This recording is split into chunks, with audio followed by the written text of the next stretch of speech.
እነማን ናቸው ወደ ኩዌት መምጣት የሚችሉት? እነማን ናቸው ወደ ኩዌትስ መምጣት የማይችሉት? ሰላም ጤና ይስጥልኝ ውድና የተከበራችሁ የብራቱ ተከታታዮች እንደምን ቆያችሁ? ሁሉ ሰላም፣ ሁሉ ደህና፣ እግዚአብሔር ይመስገን። እኔ ጋር ሰላም ነኝ። ሰላማችሁ የበዛና የተትረፈረፈ ይሁን።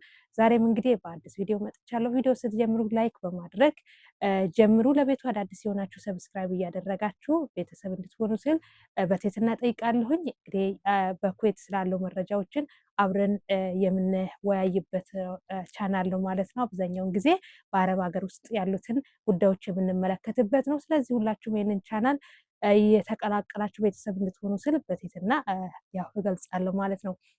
እንግዲህ ዛሬ እንዳልኳችሁ መግቢያ ላይ እነማን ናቸው ወደ ኩዌት መምጣት የማይችሉት፣ እነማን ናቸው ወደ ኩዌት መምጣት ደግሞ የሚችሉት፣ እንግዲህ ሁለት ሀሳቦችን አነሳለሁ። ከዚህ በፊትም ቪዲዮ ላይ አውርቻለሁኝ። ያንን ቪዲዮ ያልሰማችሁ ግን በጣም ብዙ ሰዎች በውስጥ መስመር እየጠየቃችሁኝ ስለሆነ ዛሬ ምንድነው እነማን ናቸው ወደ ኩዌት መምጣት የማይችሉት? ምክንያቱም ይህን የምለው ምንድነው አዳዲስ ሰዎች፣ ቋንቋ የማይችሉ ሰዎች መምጣት ይችላሉ። በጣም የብዙ ሰዎች ጥያቄ ነው ማለት ነው። በጣም የብዙ ሰው ጥያቄ ነው። ስለዚህ ዛሬ ጠቅላላ አድርጌ በዚህ ጉዳይ ላይ የምናገረው ይሆናል። ስለዚህ ሁላችሁም ልብ ብላችሁ እንድትሰሙ ስል ጆሮአችሁን እንድሰጡኝ ማለት ነው። እና ወደ ኩዌት አዳዲስ ሰዎች መግባት አይችሉም። በጣም ብዙ ሰው ደግሞ እንደዛ እያለ መልስ ይሰጠኛል። ኖር እዚህ ሀገር ቋንቋ የሚችልም ቋንቋ የማይችልም መግባት ይችላል። ነገር ግን ከዚህ በፊትም በላይቬ ላይ እንደተናገርኩኝ የብዙ ሰዎች ወይንም ደግሞ የደላሎች አሁን ላይ ብዙ ኢትዮጵያ ውስጥ ያሉ እህቶቼ ያው አረብ ሀገር አስከፊ እንደመሆኑ መጠን አብዛኛውን ጥሩ ሀገር የት ሀገር ነው ተብሎ ሲጠቅሱ ኩዌትን ነው የሚጠቅሱት እና ብዙ ሰዎች ጉጉት ወደ ኩዌት መምጣት ነው ማለት ነው። እና ስለዚህ አሁን ምንድነው ወደ ኩዌት ለመምጣት ደላሎች ስትጠይቁ ያለው ቻንስ ምንድነው? አብዛኛውን ሰዎች ልባቸው ወደ ኩዌት ስለሆነ ወደ ኩዌት እንዳይመጡ ወደ ሌላ ሀገር ኦር ለምንድነው እንደዛ ማለት? ወደዚህ ስትመጡ ምንም 5 ሳንቲም የምትከፍሉት ነገር የለም። ወደ ሌላ ሀገር ስትሄዱ ደግሞ ወደ ዱባይ ስትሄዱ ኦር ወደ ሳውዲ የተለያዩ ሀገር ስትሄዱ በህጋዊ ኤጀንሲ ከሆነ በስተቀር ህገወጥ በሆነ መንገድ ስትሄዱ እስከ 150 እስከ 180 ከፍላችሁ ነው ሴቶች እንግዲህ ወደ ዱባይ ኦር ወደ ሳውዲ ኦር ሌላም ሀገር የምትሄዱት እና ስለዚህ ምንድነው አሁን ሰው ሁሉ ወደዚህ ትኩረቱ ሲያደርግ ምንድነው ያደረጉት? ትኩረቱን ወደ ኩዌት ሲያደርጉ ኩዌት አዳዲስን ሰዎችን አትቀበልም፣ እየላክን አይደለም አዳዲስ ሰዎችን በማለት ይመልሳሉ ማለት ነው። ይሄ ግን ከእውነት የራቀ ነው ወገኖቼ።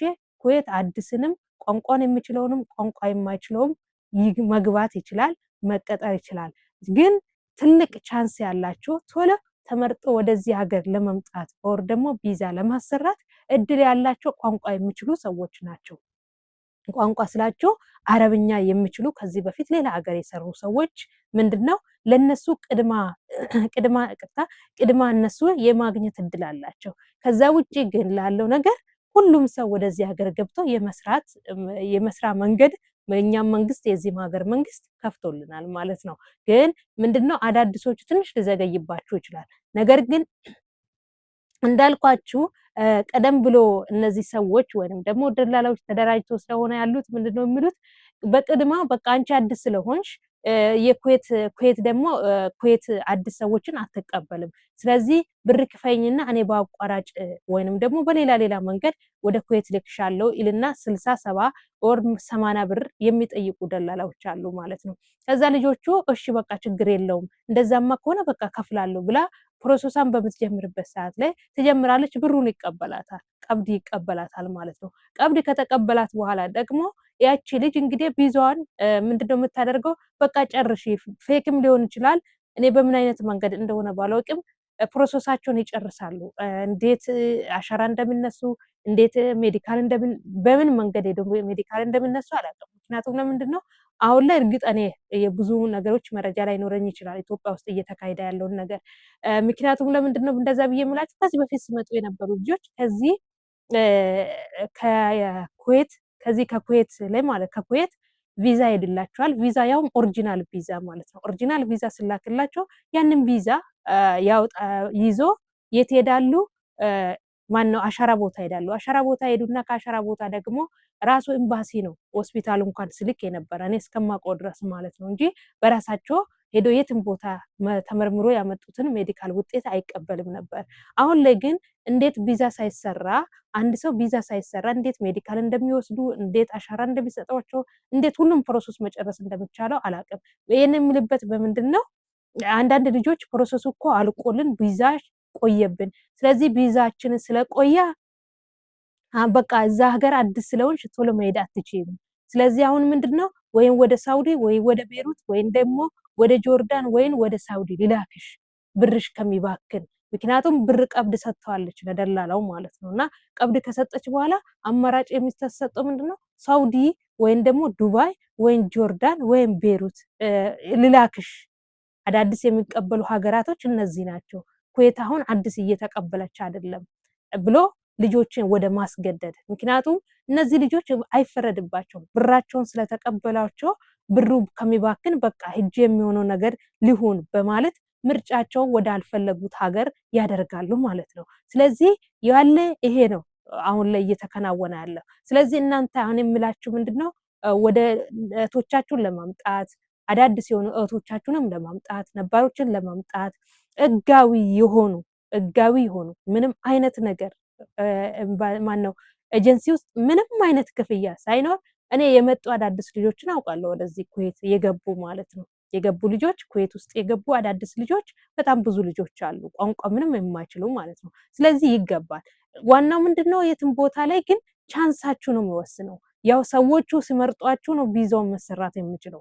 ኦር ደግሞ በአቋራጭ ቪዛው ተሰርቶላችሁ በሆነ መንገድ በሆነ ሰው ስም ወይንም በሆነ ሰው ስር ቪዛ ተሰርቶላችሁ እናንተ ከኢትዮጵያ ወደ ኩዌት እንኳን ብትገቡ ተመርጣችሁ ስላልመጣችሁ እዚህ ሀገር መታችሁ ኦፊስ ትቀመጣላችሁ፣ ስራ ፈታችሁ ማለት ነው። ስለዚህ ለእናንተን የሚመክራችሁ ምንድነው ተመርጣችሁና ያሰሪ ምርጫ ሆናችሁ ብትመጡ ለእናንተ ቀላል ነው። ለምን አንዳንድ ሰው ገንዘብ ካለ በሰማይ መንገድ አለ የሚሉት አይነት ንግግሮች አሉና፣ ስለዚህ ከእንደዚህ አይነት ነገር ተቆጠቡ፣ ገንዘባችሁንም አታጥፉ።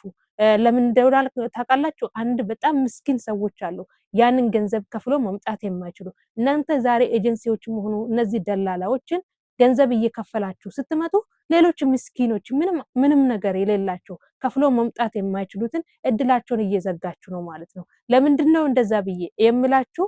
በጣም ብዙ ሰዎች ብር እየተጠየቅን ነው የሚሉ ሰዎች አሉ።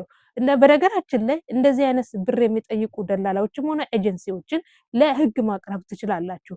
ስራ ፈቃዳቸውን እስከ መቀማት ደረጃ ድረስ ይደርሳሉ እነዚህ ሰዎች ማለት ነው። መታሰር ብቻ አይደለም። ታውቃላችሁ ኩዌት በስንት ዓመት እንደተከፈተች ማለት ነው። ስለዚህ እንደዚህ አይነት እርምጃዎችን መወሰድ ስለሚቻል እናንተ ማድረግ ያለባችሁ ምንድነው ገንዘብ ክፈይ እንዲያድርግ ብሎ ለሚጠይቋቸው ኤጀንሲ ለመንግስት ኦር ደግሞ ለጸጥታ አካላቶች ሪፖርት ማድረግ ብቻ ነው የሚጠበቅባችሁ ማለት ነው። እና ስለዚህ መምጣት የሌለባቸው ሰዎች ደግሞ ከዚህ በፊት አሻራ ሰጥታችሁ የገባችሁ፣ እኔም ላይቭ ላይ በጣም ብዙ ጊዜ አወርቻለሁ። በየገባውበት በጣልቃ ሲገባ ያው እናንተ ረጅም ሰዓት 1 ሰዓት 30 ደቂቃ 40 ደቂቃ ቁጭ ብላችሁ ስለማሰሙ ነው እንደዚህ ብዬ የምላችሁ። እና ስለዚህ እህቶቼ እናንተ አሁን ላይ ማለት ነው አሁን ላይ የምነግራችሁ ምንድነው አሻራ ሰጥታችሁ የገባችሁ ከዚህ ከኩዌት አሻራ ሰጥታችሁ የገባችሁ ለእናንተ እዚህ ሀገር መግባት አይቻላችሁ። እባካችሁ ገንዘባችሁንም ጊዜያችሁንም አታቃጥሉ። በምንም አይነት ነገር ህገወጥ ሆናችሁ ስትሰሩ ቆይታችሁ ተይዛችሁ የገባችሁ አሻራ ሰጥታችሁ የገባችሁ እናንተ ወደዚህ ሀገር መግባት አትችሉም በምንም አይነት ታምር። ምክንያቱም ለምንድነው አንዳንድ እነዚህ ህገወጥ እናንተ ብር ስላላችሁ ወደዚህ ሀገር ለመግባት ብላችሁ በምታደርጉት ትግል ምንድነው የሚደረገው? አይ ይሄ እኮ ፎርማት ይሆናል እኮ ይቀየራል እኮ ምንም አይነት አሻራችሁ እንዴት ነው ድሌት የሚደረገው? እናንተ ምን ሆናችሁ ነው? እናንተ ከአየር መንገድ አልፋችሁ ወደ ኩዌት ልትገቡ ትችላላችሁ፣ ኩዌት ትገባላችሁ። ነገር ግን እቃማ በሚወጣበት ሰዓት ላይ አሻራ ስትሰጡ አሻራችሁ ይወጣል። አሻራችሁ በሚወጣበት ሰዓት ላይ እነዛ ሰዎች ታግሎ ለምን ብዙ ፕሮሰስ ስላለ ሰዎች ትግልን አይፈልጉም። አሁን ላይ እዚህ ገብቶ ማሰራትን አይፈልጉም። ስለዚህ ቀጥታ ወደ ሀገራችሁ ነው የሚመልሳችሁ ማለት ነው። ኦር ደግሞ አንዳንዱ አየር መንገድ ውስጥ ራሱ ማለፍ አይችልም፣ አየር መንገድ ውስጥ ይያዛሉ ማለት ነው። ስለዚህ ምንድነው አየር መንገድ ውስጥ ሊያልፉ ማለፍ አይችሉም ማለት ነው። አየር መንገድ ውስጥ ይያዛሉ። ስለዚህ አየር መንገድ ውስጥ በምትያዙበት ሰዓት ከምትመለሱ እናንተ እህቶቼ፣ ወንድሞቼ ጥንቃቄ ብታደርጉ መልካም ነው ብዬ አስባለሁ። ኦኬ። ስለዚህ እነዚህ መግባት የማይችሉ ሰዎች ከዚህ በፊት አሻራ ሰጥቶ ከኩዌት ምድር የወጡት ናቸው። በአፉ የወጡትን አይመለከትም። በነጭ ወረቀት ከዚህ ሀገር እንግዲህ መንግስት የአፉ ጊዜ ወይንም ደግሞ የይቅርታ ጊዜ ሰጥቷቸው በሰላማዊ መንገድ ከመንግስት ጋር የነበረባቸውን ችግር ፈቶ በሰላማዊ መንገድ ወደዛ ሄዱት፣ ወደ ኢትዮጵያ የሄዱት አሻራ የለባቸው እነሱ መግባት ይችላሉ። እነሱም ደግሞ አሻራ ሳሰጡ የገባችሁ ማለት ነው። ለምሳሌ ኢትዮጵያ ኤምባሲ ሄዳችሁ ነጭ ወረቀት አውጥታችሁ የገባችሁ ከሆናችሁ ወደዚህ ሀገር መምጣት አትችሉም። እሺ። እና ስለዚህ ዛሬ መግባት የሌለባቸው አሻራ ሰጥቶ መግባት የማይችሉ አሻራ ሰጥቶ ከዚህ ሀገር የወጡት ናቸው። ከዛ ውጭ ግን ሁሉም ሰው ከትንሽ እስከ ትልቅ እውቀት ያለው እውቀት የሌለው ስላችሁ እውቀት ያለው እውቀት የሌለው ብዬ ስላችሁ ብቃት ስላችሁ ምንድነው ቋንቋ አረብኛ ቋንቋ የማይችል የተለያየ ልጆች መምጣት ትችላላችሁ። እሱም በቤት ምንድነው አጋዥነት ማለት ነው። ወይንም ደግሞ ማዳም ቤት መስራት ትችላላችሁ። ምንም ችግር የለም። እና አንዳንድ ደግሞ አዳዲሶች እንግሊዘኛ የምትችሉ እህቶች ካላችሁ በእንግሊዘኛ ኢንተርቪው ብታደርጉ መልካም ነው። ቋንቋውን እንደምትችሉ ማሳወቅ፣ ያም ደግሞ ለእናንተ ተመራጭ ያደርጋቸዋል። ቋንቋውን እንግሊዘኛ ቋንቋ ስለምትናገሩ ማለት ነው። ስለዚህ ይሄን አሟልታችሁ የእድላችሁን መሞከር ትችላላችሁ። እና አንዳንድ ተስፋ የሚያስቆርጡ ኤጀንሲዎች ኦር ለራሳቸው ጥቅም ስሉ ልጆች ወደ ሌላ ሀገር አንድም ከማለታቸው የተነሳ የሚልኩትን ሰዎች ሲያጡ እናንተ ላይ ጫና ሲፈጥሩ ጫናቸውን አትቀበሏቸው፣ እምቢ ማለት ትችላላችሁ፣ መምጣት ትችላላችሁ። አንድ ደላላ አንድ ኤጀንሲ ብቻ ሳይሆን በየስፍራ ቦታ የተቋቋሙ ኤጀንሲዎች አሉ። ኤጀንሲዎች ላይ እየሄዳችሁ መጠየቅ ትችላላችሁ። ይሄ ነው ዛሬ እንግዲህ ግልጽ ነው ብዬ አስባለሁ። ለሁላችሁም ያልገባችሁ ጥያቄ ካላችሁ መጠየቅ ትችላላችሁ በኮሜንቱ ላይ። ወዳችኋለሁኝ።